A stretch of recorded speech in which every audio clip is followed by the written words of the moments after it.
and they're still doing so today. Just 5 years ago, the New York Times carried the story of a Russian army private, a Christian, who woke on his 19th birthday.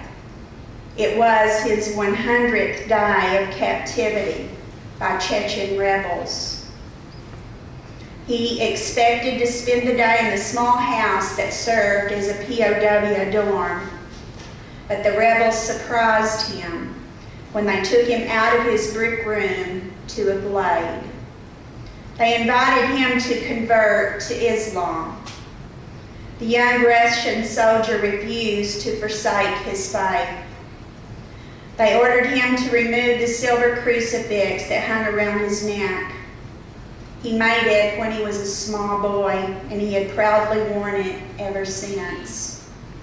He shook his head in defiance.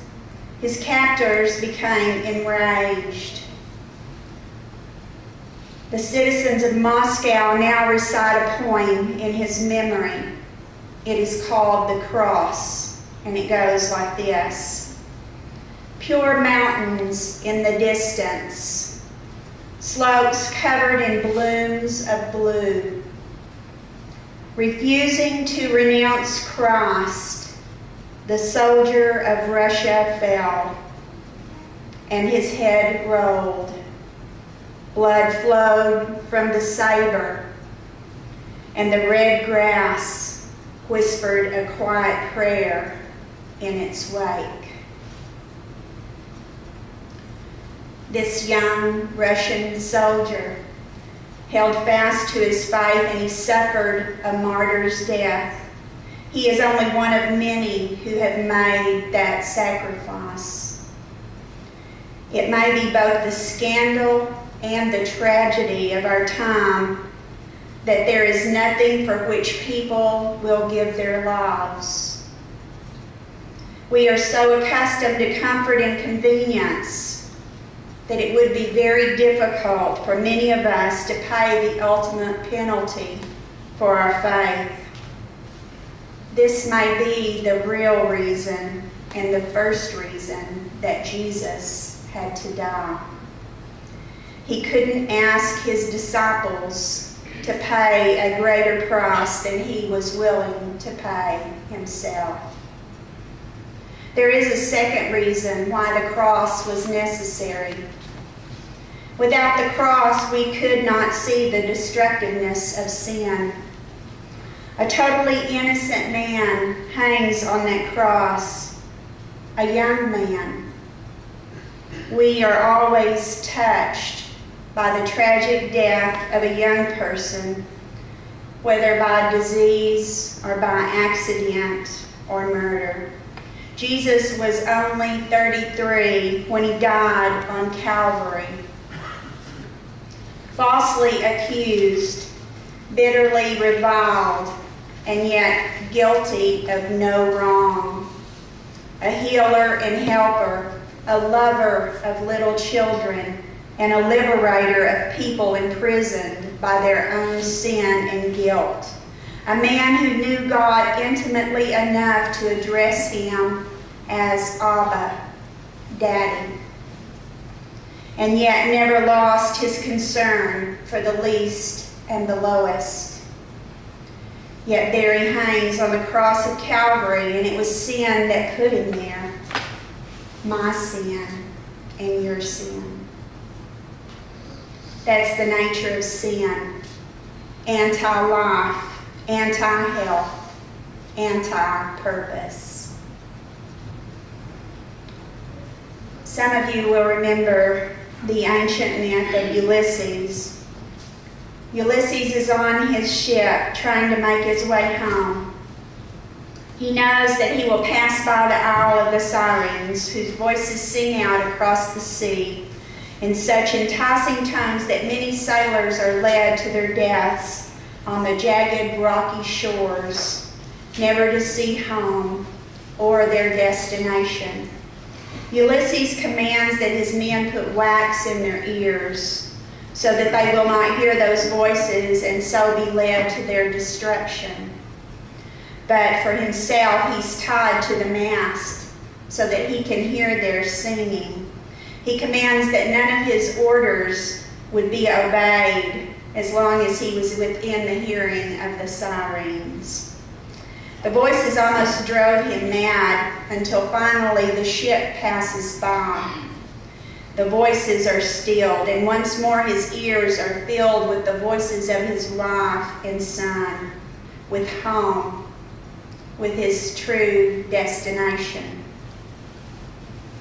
The reason that these ancient myths still speak to us is that sooner or later all of us will hear the siren song, the song of temptation luring us to the rocks of destruction.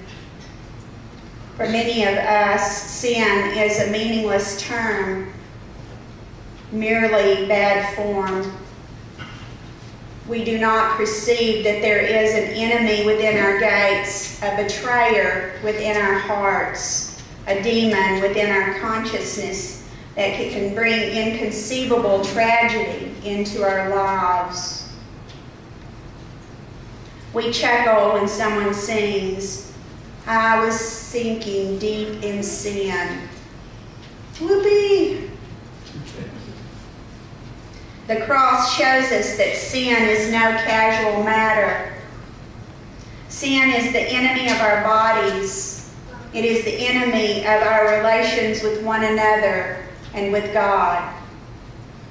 Sin is the enemy, and so there was no other way for God to show us that except on Calvary.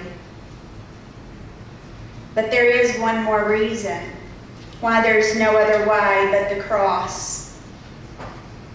There was no other way for God to show us the depth and the width of his love except by the sacrifice of his Son.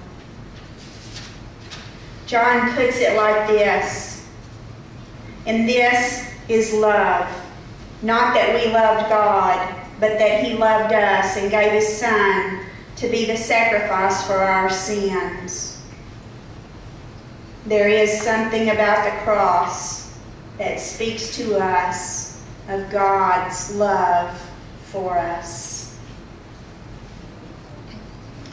The power of this love was discovered by a prisoner of war in Vietnam. Here is how he put it: "I was tied in torturous ropes by my tormentors and left alone in an empty room to suffer through the night. Later in the evening, a guard I had never spoken to entered the room and silently loosed the ropes to relieve my suffering. Just before morning, the same guard came back and retightened the ropes before his less humanitarian comrades returned. He never said a word to me. Some months later, on Christmas morning, as I stood alone in a prison courtyard, the same guard walked up to me and stood next to me for a few moments. Then, with his sandal, the guard drew a cross in the dirt. We stood wordlessly there a moment or two, studying the cross, until the guard rubbed it out and walked away. It was a small gesture, but it was the best Christmas present that he could have received in a prison camp. There is something about the cross that speaks to us of God's love. "What wondrous love is this, O my soul,"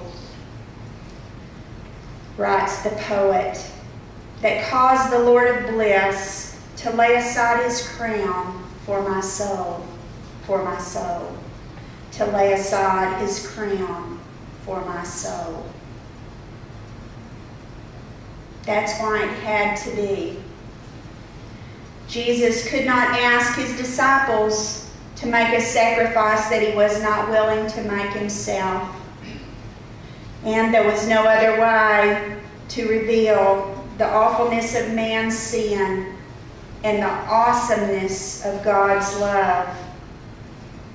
Of course, the challenge for each of us is to respond in faith to that love, to cast off the sin that so easily besets us, and to give our lives to Him as He gave His life for us. Thanks be to God for